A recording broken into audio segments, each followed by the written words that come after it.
Okay, guys, trivia is officially open for today. And as I mentioned before, guys, today's trivia, you are going to participate and every answer will be registered under your nickname. And obviously at the very end, we will find out who is the winner. Okay, who is the winner of today's trivia? Prepare your phones or tablets or be on your computers, it's totally fine. And join us. I will remind you the rules if you don't know it or if you forgot. So, in rules of trivia, of our Menti trivia, is that the faster you provide correct answer, the more points you will get. Okay? You will have up to 25 seconds to answer, but keep in mind, the faster you answer, the better it is at the very end. And also, guys, if you by any chance, by any reason disconnect that lost connection, or you join the stream a little bit later, that's totally all right. You will be able to reconnect or join trivia at any point. All right? And today's trivia topic related to countries. So every question more or less will be related to certain culture, country, or something related to them, guys, basically. Anyways, I hope you are ready. Okay, listen, guys. In ancient Rome, people had a surprisingly strange use for a liquid that modern society considers a waste product. They discovered it contained ammonia, a powerful cleaning agent. They used it not only for washing clothes, but also, bizarrely, for another common personal hygiene practice. Now the question, guys. What personal hygiene practice did some Romans use this ammonia-rich liquid for? A. Mouthwash. B. Hand sanitizer. C. Deodorant. Or D. Hair dye. What personal hygiene practice did some Romans use this ammonia-rich liquid for? And the correct answer is mouthwash, guys. Oh! Ew! Dude! What the fuck? Fermented human urine was sold by falaners, or also known as launderers, for cleaning clothes. But wealthy Romans also diluted it and used it as the primitive mouthwash to whiten their teeth and freshen breath, thanks to the ammonium content. When you think of the world's largest living organism, you probably picture a giant redwood tree or potentially the blue whale. However, the true champion is a single organism that resides almost entirely underground in a North American forest, silently spreading its vast network. Now the question: what type of organism holds the title for the largest single living organism on Earth by area? A. Giant sequoia tree. B. Colony of bees. C. Fungus, also known as mushroom. Or D. Type of eel grass. And the correct answer is... almost everyone answered correctly, because it is indeed fungus. It is a single specimen of Armillaria ostaya, also known as honey mushroom, in the National Forest, Oregon, United States. Its underground mycelial network covers an estimated 2,385 acres, or over 9 square kilometers, guys, making it the largest single organism on the planet. Guys, that is gigantic, just so you know. Gigantic. That's what she said. Many countries choose powerful or native animals as their national symbol, like bald eagle for the United States or the lion for England. One Northern European nation, however, chose a mythical creature known for its purity and power, often depicted with a single spiral horn. Now the question: which country has the unicorn as its official national animal? Iceland, Ireland, Denmark, or Scotland? Scotland!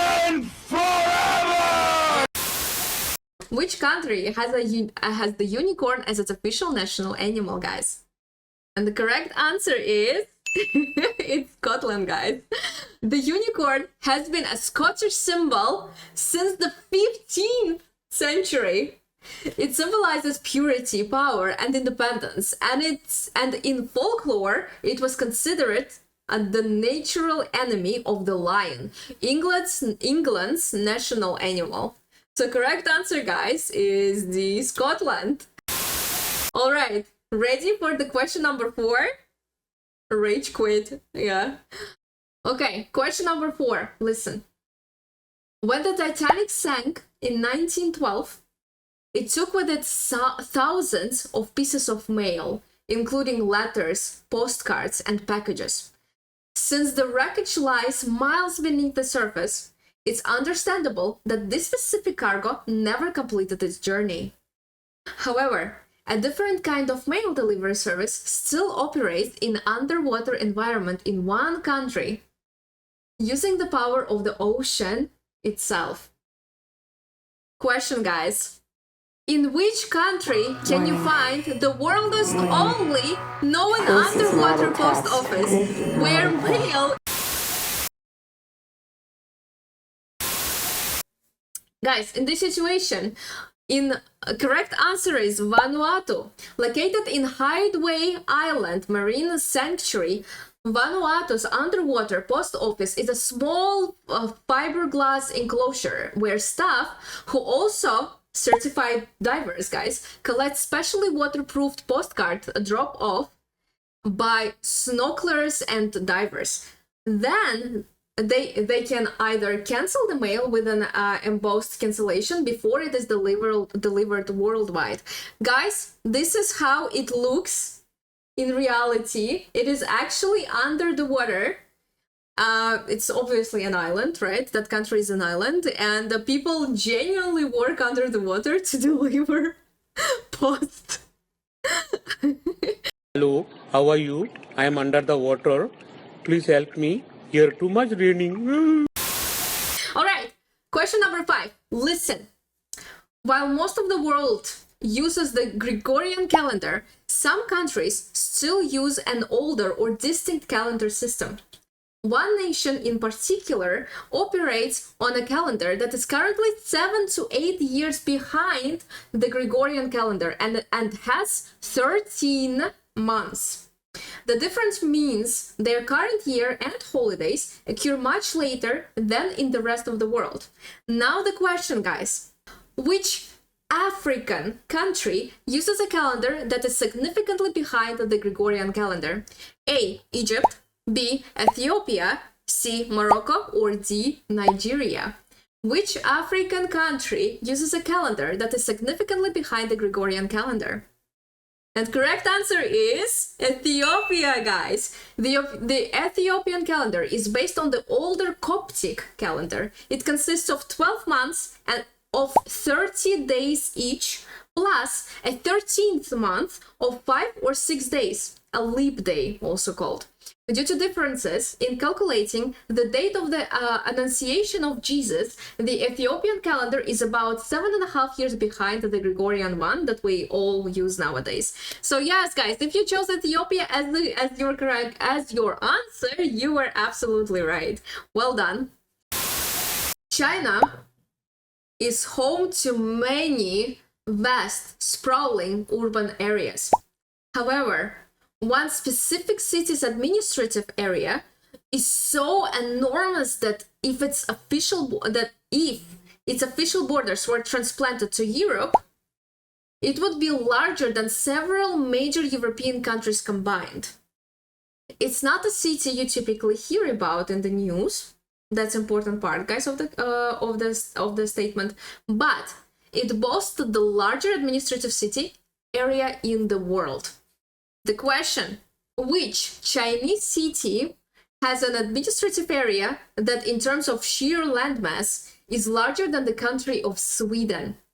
A. Shanghai, B. Beijing, C.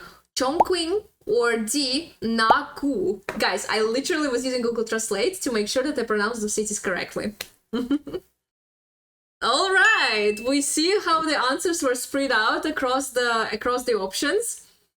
Okay, but in this situation, guys, correct answer is Naku. Seriously, Shanghai and Beijing are famous countries in famous cities in China. So again, it's not a well-known city, therefore these two options shouldn't be for you to consider. But the right answer is Naku. While not as popular as the others, Naku city, also is located in Tibet actually, is the prefecture level city whose vast, largely rural administrative area covers approximately 550,000 square kilometers, also known as 174k square miles. Sweden's total area is about 450,000 square kilometers, making Naku city area slightly larger. So yeah. Question number 7. I hope you are ready. Listen up. If you were asked to guess which country has the most islands, you might naturally think of places like Greece, Indonesia, or the Philippines. However, the country that officially holds the record is a Northern European nation whose coastlines and archipelagos were heavily shaped by the last ice age, resulting in an astounding account of over 220,000 islands. Question: which country boasts the world's largest number of islands, most of which are small, uninhabited islets? A. Norway, B. Finland, C. Denmark, or D. Sweden? Which country boasts the world's largest numbers on uninhabited islands? All of you answered, guys? And correct answer is Sweden, with over 221,800 islands, most of which are found in the archipelagos along its coastline. Sweden is recognized by its government and global records as the country with the most islands. Finland is a second with about 180,000 islands. So correct answer is D, Sweden. Imagine needing to travel over almost 2,500 kilometers, also known as 1,500 miles, just to reach the nearest mainland. A journey that often takes 6 days by boat. That's the reality for the small community of roughly 250 inhabitants who live in Edinburgh of the Seven Seas, literally that's name, the only settlement on a tiny volcanic island group in the South Atlantic Ocean. Question. Meow, crazy. Question. What is the name of this remote inhabited island considered the most isolated settlement on Earth? Easter Island, Saint Helena, Tristan da Cunha, or Pitcairn Island? Pitcairn Island, guys. What is the name of this remote island considered the most isolated settlement on Earth?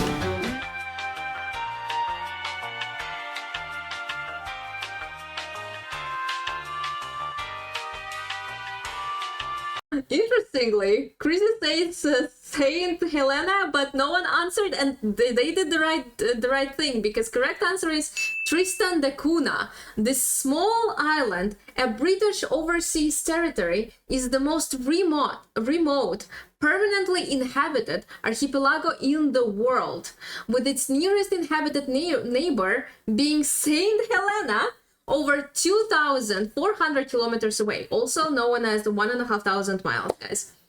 So, very well done. Look at this photo behind. Look at this photo behind. You must probably recognize that it is Pisa, right? Tower of Pisa, guys. Located in Italy. You all know it.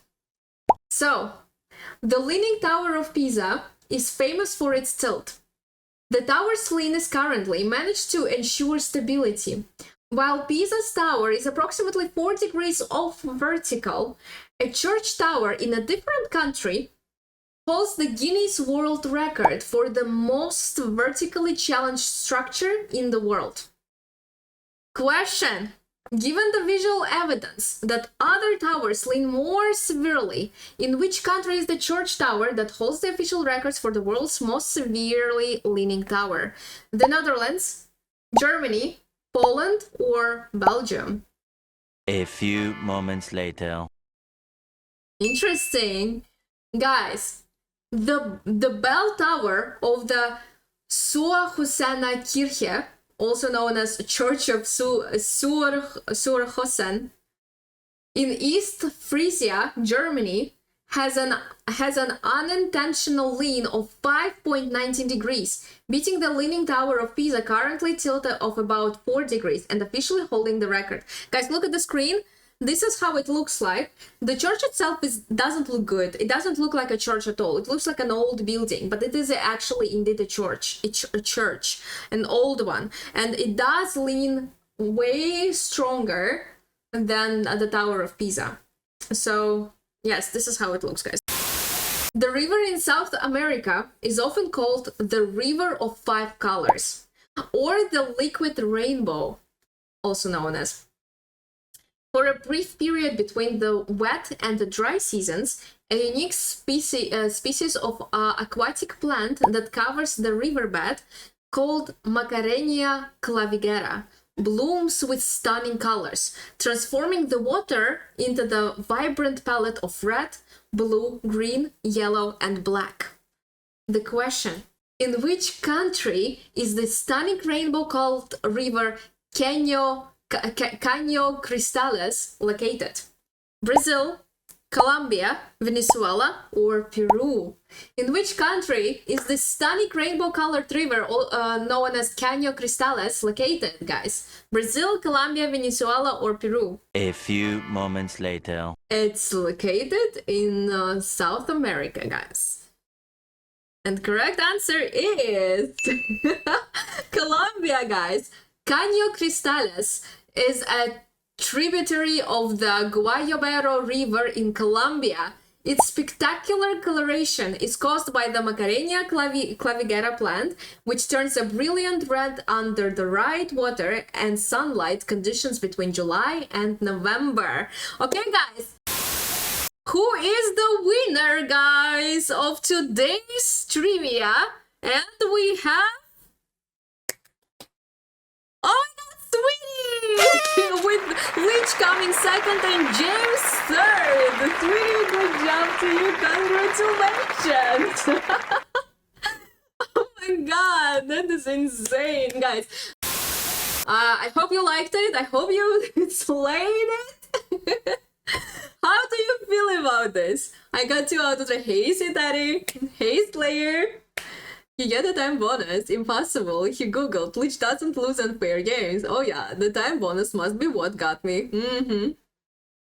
Yeah, no, the time bonus works only if you provide the right answer. So it might be that you are providing the right answer and yeah, doing it fast. But yes, very well done, guys. Good job. Clap, clap, clap to you. So if you like it, guys, don't forget to join the next trivia.